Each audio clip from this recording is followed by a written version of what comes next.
Hi friends, welcome back to my channel Dhanashree kitchen blogs. ఈరోజు అయితే boondi mixer ఇంట్లో ఎలా చేసుకోవాలో చూసేయండి ఫ్రెండ్స్. ముందుగా అయితే హాఫ్ కేజీ శనగపిండి అయితే తీసుకున్నాను. అందులో అయితే కొంచెం సాల్ట్ అయితే యాడ్ చేసుకోవాలి. అలాగే పసుపు కూడా వేసుకోవాలి కలర్ కోసం. కొంచెం బియ్యం పిండి కూడా యాడ్ చేసుకోవాలి, క్రిస్పీగా రావడానికండి బియ్యం పిండి అయితే. అందులో కొంచెం వంట సోడా అయితే వేసుకోవాలి.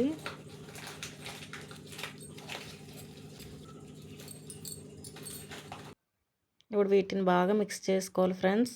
వాటర్ వేసుకుంటూ కలుపుకోవాలి. మరీ పల్చగా కాకుండా మరీ తిక్కుగా కాకుండా కలుపుకోవాలి. అలాగైతేనే మనకు బూందీ బాగా పడుతుందండి వేసేటప్పుడు. చూసారు కదండి, అలా కొంచెం కొంచెం వాటర్ వేసుకుంటూ కలుపుకోవాలి.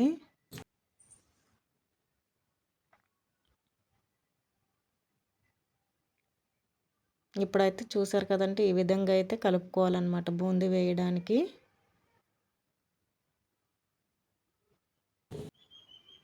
ఇప్పుడైతే ముందుగానే కడాయి పెట్టేసుకున్నాను స్టవ్ మీద. ఆయిల్ అయితే ప్రీ హీట్ చేసుకున్నాను.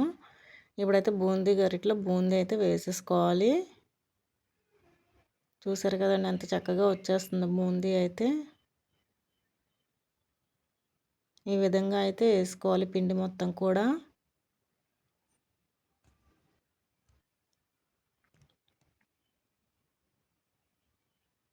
ఇదంతా కూడా హై ఫ్లేమ్లోనే పెట్టుకోవాలండి. అప్పుడైతేనే బూందీ మనకు మంచిగా వస్తుంది. ఆయిల్ అయితే ప్రీ హీట్ అయినాక వేయాలి, లేకపోతే బూందీ అనేది రాదు.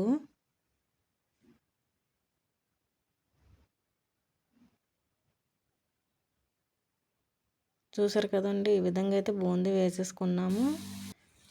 ఇప్పుడైతే ఆయిల్లో వేరుశెనగ పలుకులు అయితే ఫ్రై చేసుకోవాలి.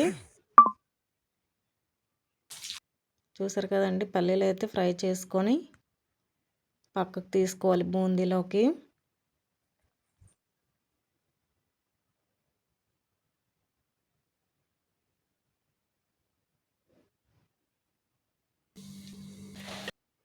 అలాగే వెల్లుల్లిపాయలు కూడా చెదగొట్టుకోవాలి చక్కగా, అవి కూడా ఫ్రై చేసుకోవాలి.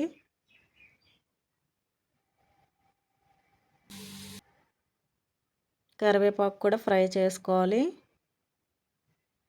ఇప్పుడు వీటిని బూందీలో వేసేసుకొని కారం, ఉప్పు, పసుపు అన్నీ వేసుకోవాలండి.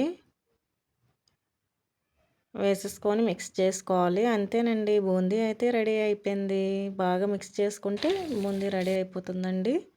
చూసారు కదండి, ఇంట్లో అయితే ఈ విధంగా మనం మిక్సర్ అయితే రెడీ చేసుకోవచ్చు. నా వీడియో నచ్చినట్టయితే please like, comment, subscribe. Bye friends.